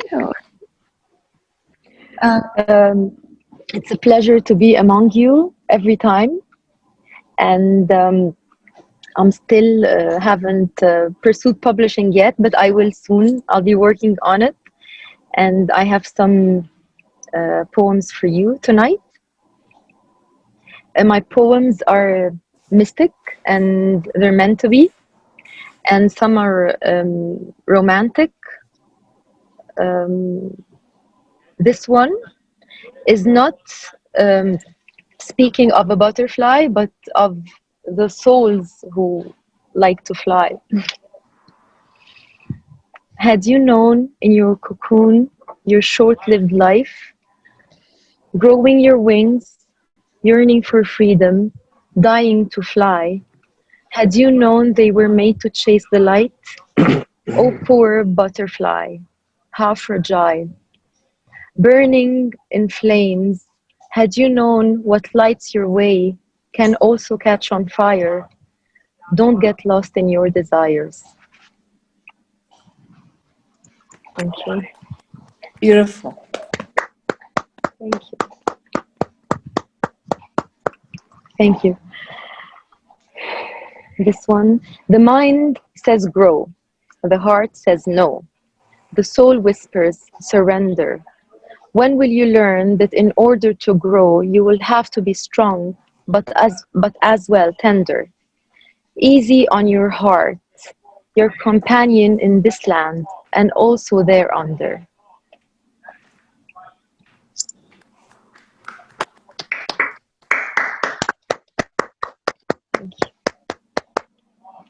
So this one is inspired by the name of Sally's book. This one is for you, Sally. You know this one. But I'd like to read it here for you because you inspired all this and you gathered us together. So yeah, Thank you. It's a thank you. It's a thank you. Thank you. Take me, take me there, where troubles end and souls sing, where my heart grows wings, where I escape the bitterness of hereunder, where I roar my heart burdens like thunder, where problems resolve and wars end, where hypocrites get skinned off their pretend, where hearts soften and souls grow, where only the truth we're bound to know, where light is night and day, and eternal rivers flow. Take me there, where loved ones greet and cheer each other in eternal retreat, where no more worries are thought and no more heartaches are felt. Take me there on an infinite quest, where the depth of your knowledge is impossible to fetch. Take me there, my thirst is never quenched, For your love, I will be thirsty far after the end. Beautiful. Thank you. Thank Well you. said. Thank you. So this one is about uninterpreted visions or dreams of Sophia, the character in my poems. I have seen a castle in the darkness of the night. I have seen the moon in its brightest light. Angel wings flying over my head. So many that I've lost count. I've seen a tree with blossoming flowers disappearing, being replaced by a full moon in a blue sky realm. Waves of turbulence, roaring lions and vicious snakes, and settled souls that do not shake. I have seen signs, heard voices of the truth. How can I then pursue what I did not choose? Jump leaps of faith, face adversity with a dress of grace. Take my hand. Without you, I'll be lost. In your light, I shall be found. Lead me, guide me, fetch my soul. Look at me, I shall see more. Beautiful. Thank you. Nice. Thank you. So we have fall here in other parts of the world, in Australia and I don't know where else, like somewhere Canada. I don't know about the weather now, but it's fall here. So I wrote this one a few days ago. Like leaves, we wilt, we fall. Like leaves, we're born anew. Like leaves, we gracefully let go. Why believe that dead things grow? Like leaves, we foresee past the fall. Have we learned just yet? Our hearts have seasons too. Beautiful. Beautiful. Beautiful. Well said. Thank you. Thank you. Very nice. This one, I was forgetful for a period of time, and I thought about everyone with Alzheimer's and stuff, and I started to dwell on the idea of how painful it is to forget your loved ones and everything. And my daughter then surprised me, like she's watching us now, so this one is for her, because she surprised me a few days after, or the same week, that she just said out of the blue, please remember me, or something like, please don't forget me, something like that. This poem is called What If I Forget? What if I forget? Will you remind me of the racing thoughts that used to crumble inside my head? What if I forget? The names of the faces that added meaning to my life instead. What if I forget? The love that kept me going, the magic that keeps life flowing. What if I forget? The kindest words and the meanest ones that shaped my lessons and vanished undone. What if I forget the ring of your voice? When my nights were dark, I had no choice but to flee apart, not knowing that escaping you is in reality escaping my reality, not learning that I'll be fighting myself instead. What if I forget? Nice. Well said. Very nice. Very nice. So I don't know if my time is done yet. Is it done yet? You have 1 more minute. 1 more minute? Okay, one last one. I would hate you like I would smash out my bones. I would love you like I would scatter my heart into stones. I would miss you like I would miss my breath deep underwater. I would abandon you like blood leaving my veins. I would show you, if you let me, the power of this destiny. I would tell you a tale every night. I won't lose a love battle, but I'd skip every fight. I will witness miracles and call them fate. I will endure masses for your sake. I will clean up everyone else's wounds. I will wash away everyone else's pain. I will pray for the sun to rise. I will plead for the sky to rain. My only hope is to let it rain. Let it rain.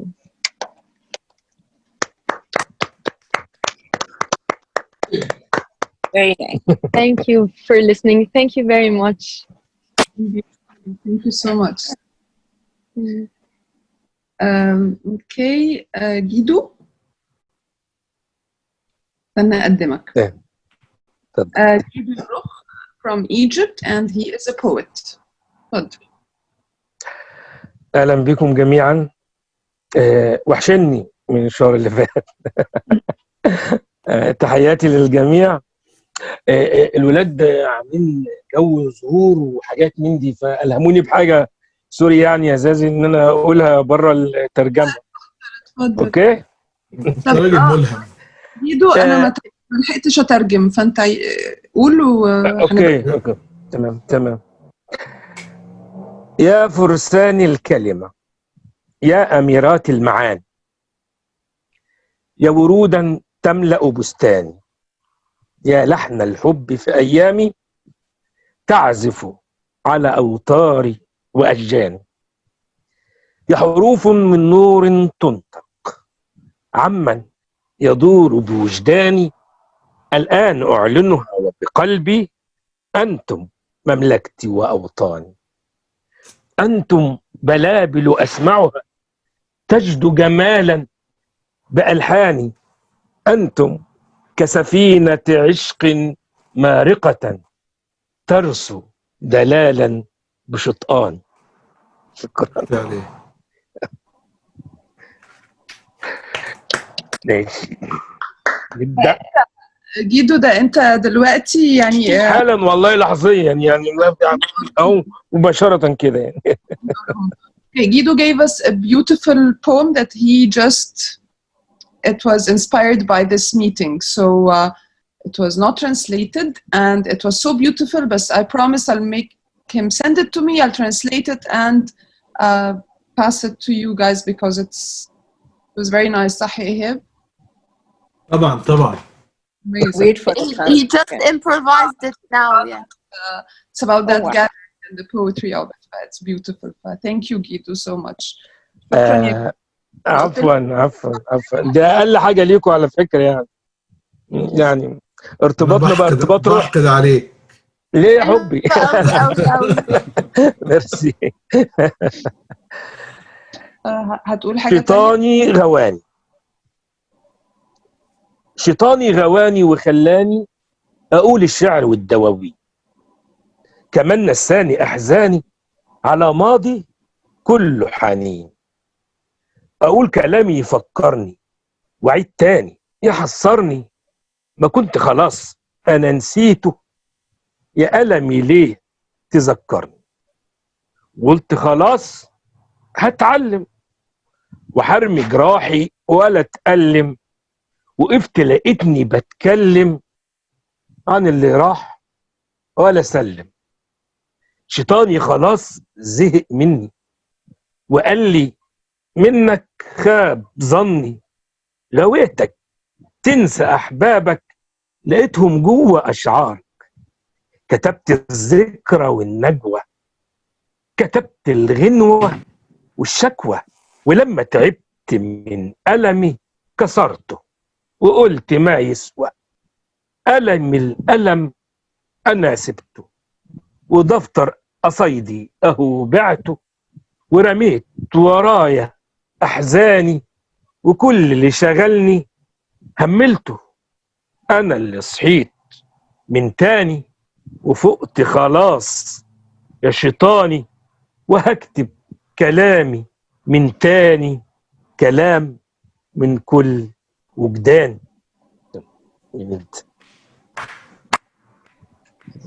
عظمة على عظمة والله. حبيبي شكرا. جميل، احسنت ما شاء الله. شكرا. يجي منه ما تشجعوش قوي عشان ما ما انا بقول كده يا بوب. مش هتكلم على مريدين، واخد بالك انت؟ انا من مريدينك كما جيت. قلب شاعر. اتفضل. قلب شاعر بالمحبة جوه قلبه له طريقة، واخد بالك انت يا بوب؟ قلب شاعر بالمحبة جوه قلبه له طريقة، يعشق جمال الروح في كل عيون جريئة، يزرع الحب يطرح ورود وقلوب رقيقة، يهدي بيها كل لحظة نفوس كانت غريقة. في بحر دمع العين دموعها كانت بريئة، ودمعته تسبق دموعها أصلها للروح رفيقة، لأن روحه هي روحها بس لو تعرف حقيقة.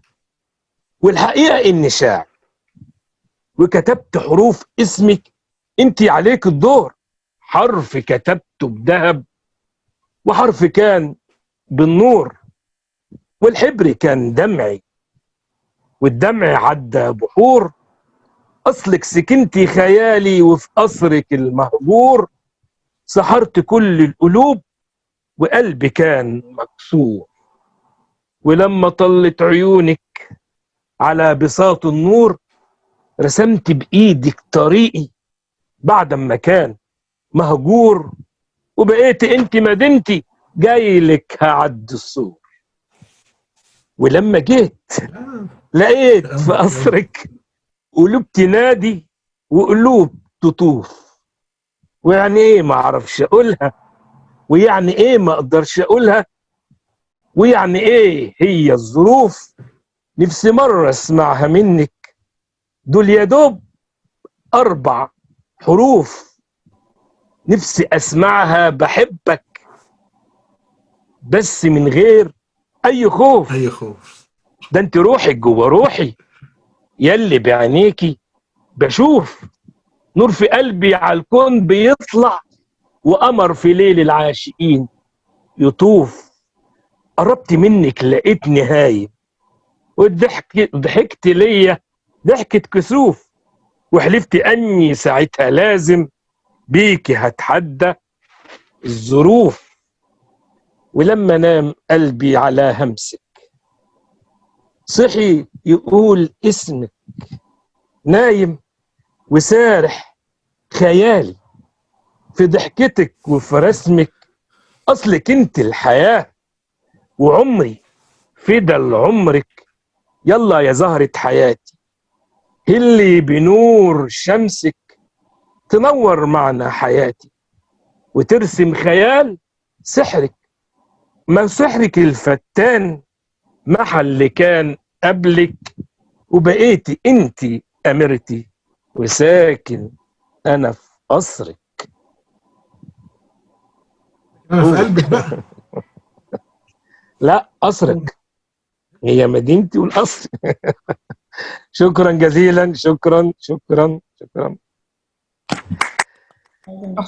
برافو. انا اسفه اني شكرا. ما لحقتش اترجم، انا اسفه جدا، بس هترجم وابعت لهم. I'm very sorry I couldn't apologize. ترجمي لي انت كمان يا زازي.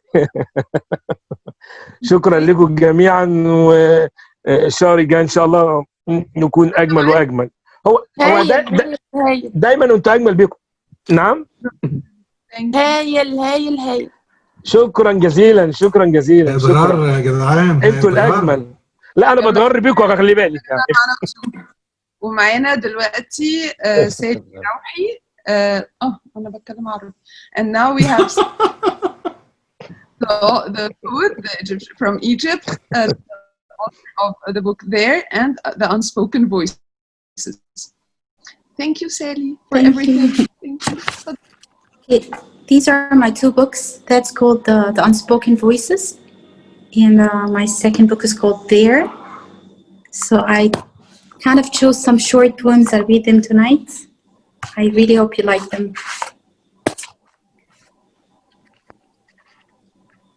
Okay, that one is called Listen Well. Listen well. Open your heart and listen as I tell. I will give you some wisdom, so ponder on it well. You're no longer the child who trod with a flower in her hair. Age has faded your colors. You're no longer that fair. You may not turn heads with glitter in your eyes. Your absence doesn't stare admirers to agony or cries.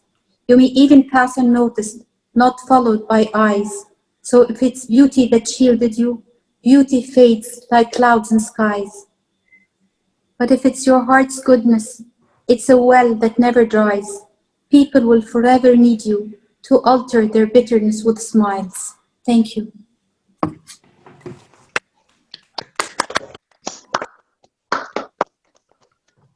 Okay. I see a lot of poets here and are interested in politics.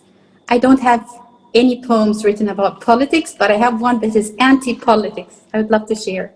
And that's for the Brits here. Okay, it's called Brexit with Tea.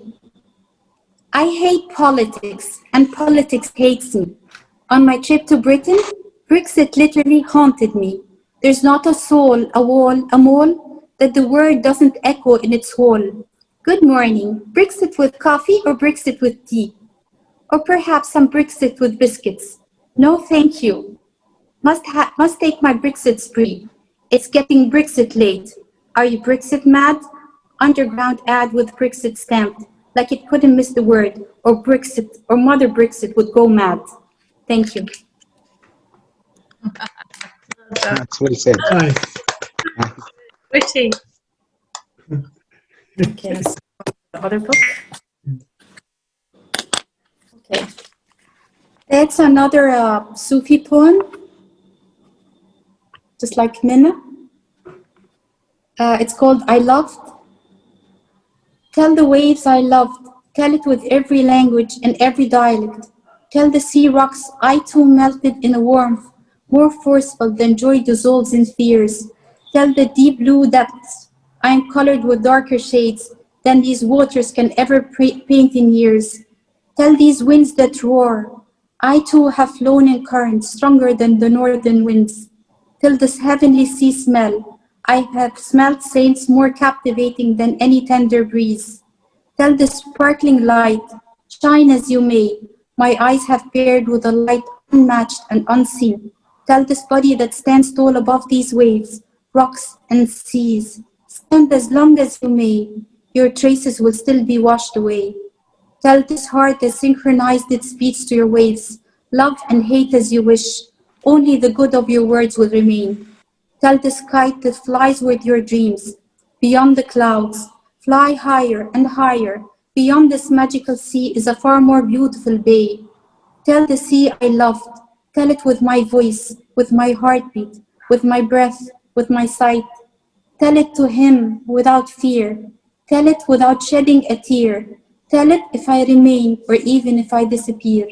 Tell him, he will listen, he is forever near. Thank you.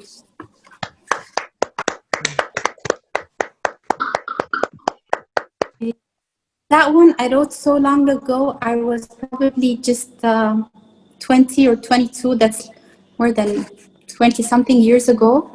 And it was about my friend because he became too fanatic and he wouldn't take me as a friend anymore. So I was very hurt about that. It's called My Friend and I. My childhood friend, how we shared a joke at the age of 10. How birthday gatherings were special then. We were buddies, he and I. We shared no similarities, but together we did laugh and cry. I always wanted to fly, and he drew cartoons in the sky. But I always fancied myself wiser, for he was months younger than I. But then we grew, and things did change when I held out my hand, and he refused to shake, for a veil had not covered my hair, and short sleeves were leaving my arms bare. He gazed away in disapproval and walked away, as another friend volunteered to say, next time when you see him, no shaking hands. Who, me? What for? I failed to comprehend his logic anymore, and mocked the thought that crossed his mind, and pitied the days we left behind. My childhood friend has labeled me among the forbidden, and developed a language of nods to all women, whom had once laughed and talked together, kids' games so dear to the heart. And slowly the drift was vast ashore, no bridge could bridge it anymore. My friend and I are now enemies in a cold war. Thank you. Good poem, Sally. Beautiful, Sally. Really love that poem. Yeah. Lovely. Very deep. And my very last one, it's called Rich. I wish feelings were sold.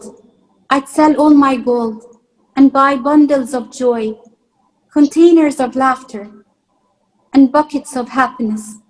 I'd fill my cupboards with good wishes. I'd grow smiles in deserted bushes. I'd save in my safe box piles of delight. I might then be rich. I just might. Thank you. Very nice. Nice. Beautiful. That's it. Thank you, guys. Thank you. Thank you, Sally. You don't have any more?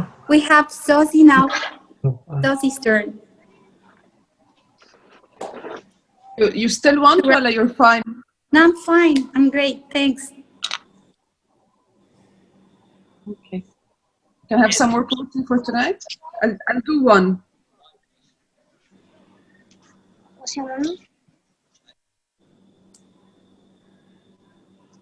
Okay, it's an Arabic poem, and then I'm gonna translate it.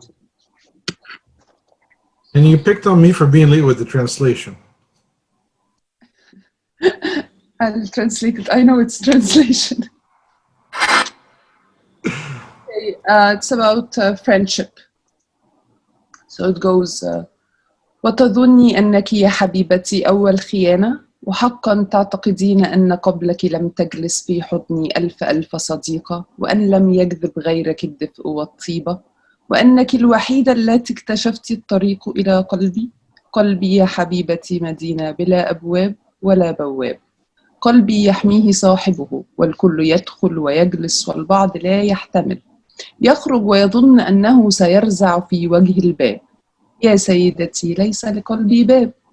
أتظني أني لم أقرأ قصتك آلاف المرات؟ قد نقشت على جدار قلبي حتى صرت ألقن البطلات. ستبهرين وتعجبين وتتوددي بالخدمات والنظرات وتأتي مهرولة كي تقتربي وفي حضني ستبكين وستحكي عن كل من خانوك وكل من خذلوك وعن طعنات الرجال وسأعلمك كيف تسامحين وكيف تحبي رغم غدر المحبين.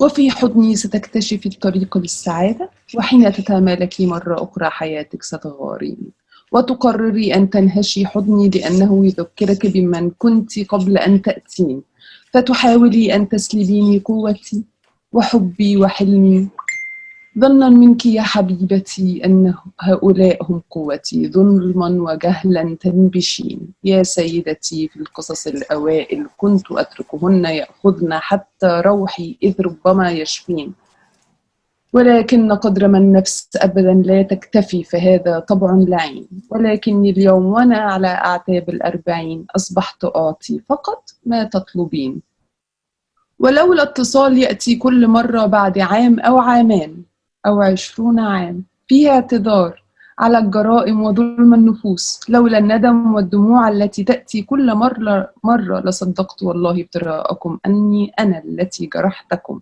وأن حضني وحبي قاسين ولكن كل مرة تعتذرين وللحق تعودين.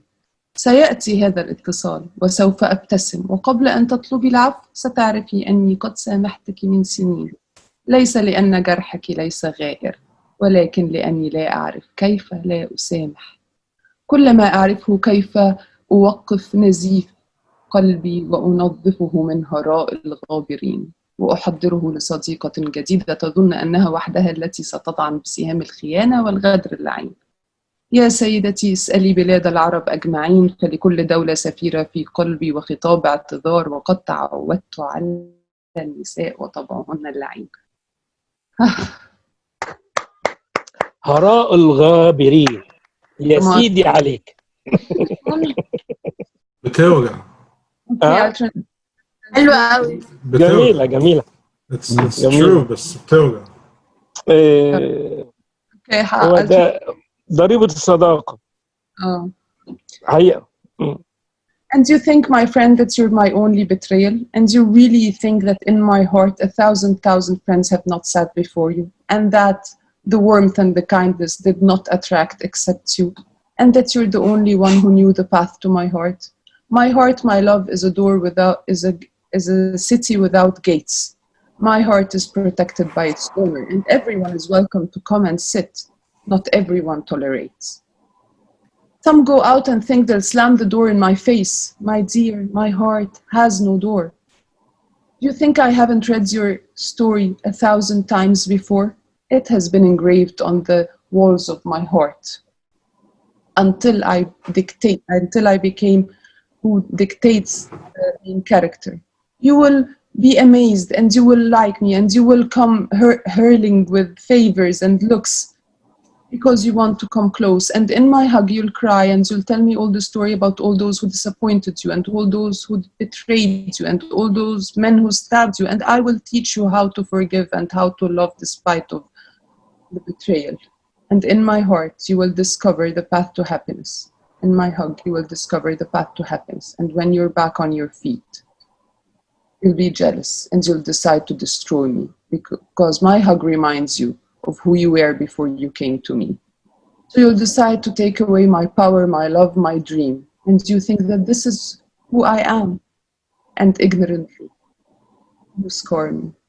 My lady, the first stories, I let them take even my soul. Maybe they would heal, but no matter what I gave, they never did. And now I'm on the gates of 40. I'll just give what you ask for. And if it was not for that call that comes once after a year or 2 years or 20 years with an apology about the crimes, if it was not for the tears and for the regrets, I would have believed that your claims, I would have believed that I am the one who hurts you, and that my heart and hug are really cruel. But every time, you're the one who apologizes. That call will come, and you will ask for my forgiveness. And before you ask for it, you will know that I have forgiven you. Not because your wound is not so deep, but because I don't know how not to. All what I know is to stop the bleeding and heal my heart and prepare it for another comer, who will think that she's the only one who's going to stab me. My dear lady, ask all the Arab world. For each country there is an ambassador and a letter of apology, and I have got used to them. Thank you.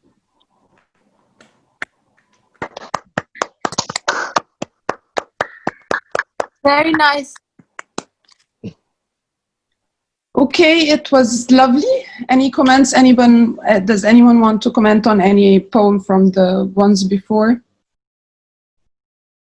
We can have like 10 minutes discussion, right, Sally? We said we'll Yes, save the... and if anybody wants to say another final poem, they definitely can go ahead.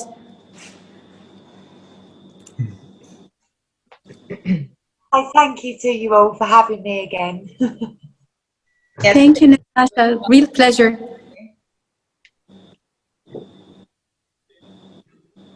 Good idea if everybody just shares their details like we did last time, because it's really nice to go online and read what everyone's written. Yes, please. Yes. Can we just add our information on the chat all together? That'd be great. That'd be great.